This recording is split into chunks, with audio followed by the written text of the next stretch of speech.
این دستگاه توی مریخ هم برق خواهی داشت. آقای ایلان ماسک هم تاییدش کرده. مثل ماشین هامر توی حالت کرب مود میتونه حرکت کنه. منم با خودش برد. بابا منم کجا میبری؟ میتونه یک منبع خورشیدی فست شارژ برای خودروی برقی شما باشه. شوخی نیست، اولین آلینوان سه‌فاز خورشیدی در کشور چین.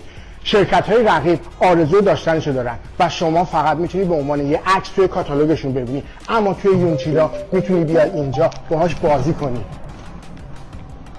این دستگاه سه‌فاز 12 کیلووات خروجی به شما میده. سه‌فاز با سرج پاور 24000 وات. خدای من این عالیه. بکاپ باتری این دستگاه سه‌فاز از 30 کیلووات شروع میشه، 45 و 60 کیلووات ساعت. مرغداری، بیمارستان، کارگاه صنعتی دیگه بدون برق نمیمونه.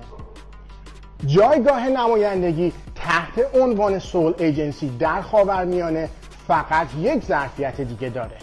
اگر در کشور امارات زیرساخت مناسبی برای گرفتن نمایندگی دارید، امروز با ما تماس بگیرید تا پیرامون اهدای نمایندگی بتونیم با هم جلسه‌ای داشته باشیم.